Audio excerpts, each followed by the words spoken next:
बिस्मिल्लाहिर्रहमानिर्रहीम। इस वक्त मैं दसूहा में मौजूद हूँ। ये पोल्ट्री फार्म है, जवेद पोल्ट्री फार्म। यहाँ मैं मौजूद हूँ। ये गांव है समुंदरी रोड पे, दसूहा गांव, वहाँ का ये पोल्ट्री फार्म है। बहुत पुराना पोल्ट्री फार्म है।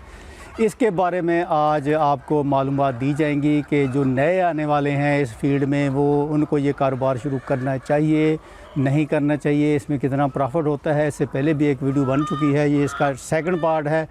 और पहले पार्ट में इसके जो ओनर थे उस्मान साहब, उन्होंने मुफीद बातें बताई थी। और आज हमारे पास DVM डॉक्टर साहब हैं, वो मज़ीद इसको डिस्कस करेंगे और मज़ीद मुफीद बातें हमें बताएंगे। ये आप देख सकते हैं, आपके सामने डॉक्टर अब्दुल माजिद साहब इस वक्त मौजूद हैं।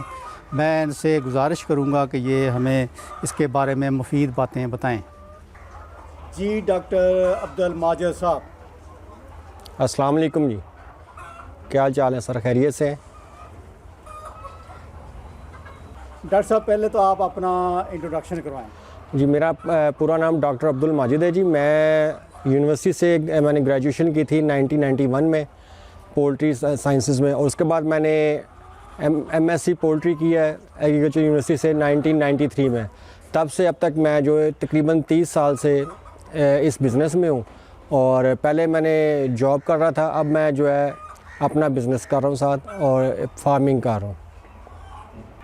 डॉक्टर साहब हमें ये बताइए, लोग ये जानना चाहते हैं कि आया कि पोल्ट्री का जो बिज़नेस है ये एक आम आदमी को करना चाहिए, क्योंकि आजकल नौकरियां मिलती नहीं हैं, बेरोज़गारी है। तो आप क्या रिकमेंड करेंगे कि क्या ये पोल्ट्री का जो बिज़नेस है ये एक नए बंदे के लिए मौजू है, करना चाहिए? देखें जी, बिज़नेस तो बहुत अच्छा है, नए बंदों के लिए भी मौजू है, लेकिन इसके लिए आपको प्लानिंग पूरी करनी पड़ती है।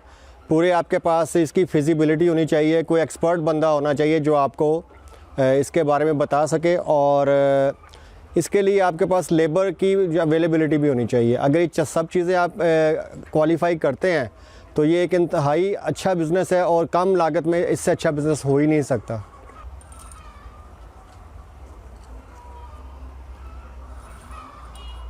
तो डॉक्टर साहब ये बताइए कि ये जो मुर्गियां हैं इनके लिए कौन कौन सी मेडिसिन, इनको बीमारियों से बचाव के लिए कौन कौन सी मेडिसिन देनी चाहिए? देखें जी, मेडिसिन तो वक्त की ज़रूरत के मुताबिक देनी चाहिए, लेकिन इनका एक शेड्यूल होता है, वैक्सीनेशन शेड्यूल। अगर आप उसको फॉलो करते हैं तो बहुत कम चांसेस होते हैं कि मुर्गी में बीमारी आए। उसके लिए आपको जो है प्रॉपर तरीके से चलना पड़ता है, डे 1 से लेकर और उसकी प्रोडक्शन तक, और इवन उसको सेल आउट करने तक। अगर आप उसकी वैक्सीनेशन मुकम्मल करेंगे और सारे उसके जो लवाजमात पूरे करेंगे तो फिर ही आप कामयाब हो सकते हैं। मेडिसिन तो आप करेंगे यूज़ जब कोई बीमारी आपको नज़र आएगी।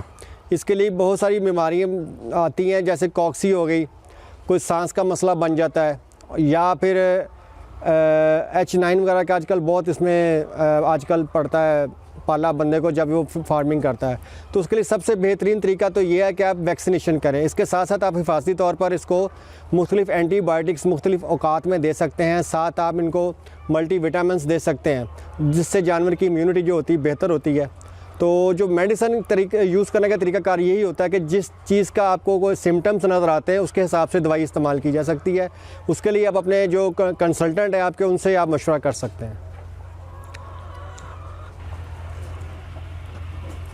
ये आपके सामने फार्म है, ये आप देख सकते हैं, ये मुर्गियाँ हैं और इस तरह इनके ये बर्तन यहाँ आपको लटके हुए नज़र आ रहे हैं। बहुत ही ये अच्छे तरीके से साइंसी अंदाज में ये फार्म बनाया गया है। ये देखिए, मुर्गियों के लिए अंडे देने के लिए ये इनके केजेस कितने खूबसूरत बनाए हुए हैं। ये मुर्गी आपके सामने कैसे ये आराम से बैठी हुई है और ये ऊपर चढ़ी हुई हैं। तो इस तरह ये जो परिंदे होते हैं इनको ये नेचुरल माहौल मिलना चाहिए ताकि ये खुश रहें और अंडों की जो प्रोडक्शन है वो ज़्यादा से ज़्यादा हो। अब ये मुर्गियां हैं, ये कैमरे की तरफ भी बड़ी ना गौर से देख रही हैं कि ये क्या हो रहा है, इनकी तस्वीर बन रही है, बड़ी खुश है मुर्गियां। तो एक जो नया बंदा है वो इस तरह का डिज़ाइन करके फार्म बना सकता है। इस पर कोई ज़्यादा लागत नहीं आती। आप छत देख सकते हैं, छत भी आम नॉर्मल सी डाली हुई है, कोई ज़्यादा इस पर अखराजात नहीं आए। तो डॉक्टर साहब से मैं ये सवाल करूंगा कि आया कि जो नए आने वाले हैं वो उनके लिए क्या मशवरा है कि कौन सी मेडिसिन देनी चाहिए, सस्ती होती हैं, महंगी होती हैं, और क्या वो हिफाजती इक़दाम करें कि जिससे इनकी प्रोडक्शन ज़्यादा हो सके। जी, डॉक्टर अब्दुल माजिद साहब जो कि DVM डॉक्टर हैं, बड़े एक्सपर्ट हैं, माहिर हैं, ये आपको बताएं।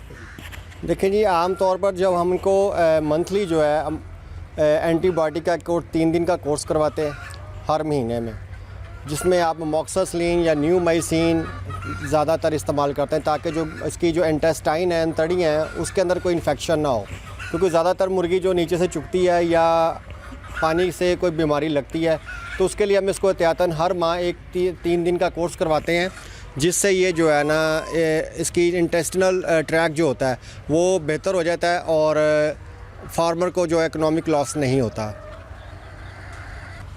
डॉक्टर साहब, आप ये फरमा दीजिए कि एक नया बंदा है जो इस फील्ड में आना चाहता है, ये बिज़नेस करना चाहता है, क्योंकि आजकल बेरोज़गारी है, तो वो कितना सरमाया, कितने पैसे उसके पास होने चाहिए कि वो ये काम शुरू कर सके। आप इजीली बताएं कि थोड़े से थोड़े सरमाए से वो ये काम शुरू कर सके। जी डॉक्टर साहब।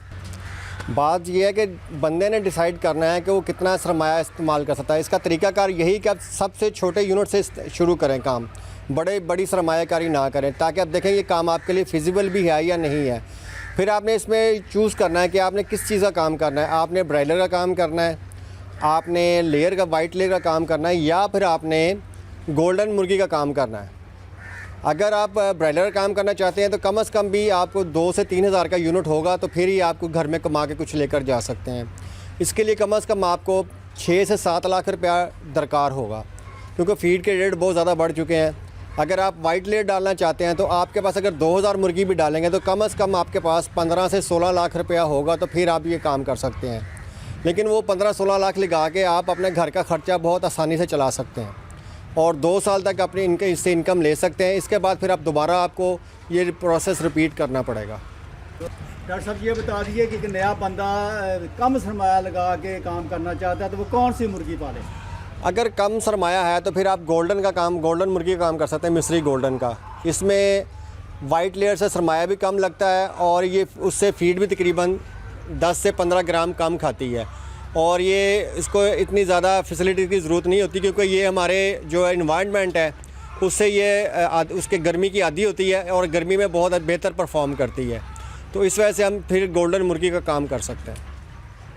डॉक्टर साहब, ये बता दीजिए कि आम आदमी जो है, जो बिल्कुल इसके बारे में जानते ही नहीं, उसके लिए क्या आप रिकमेंड करते हैं इस बिज़नेस को?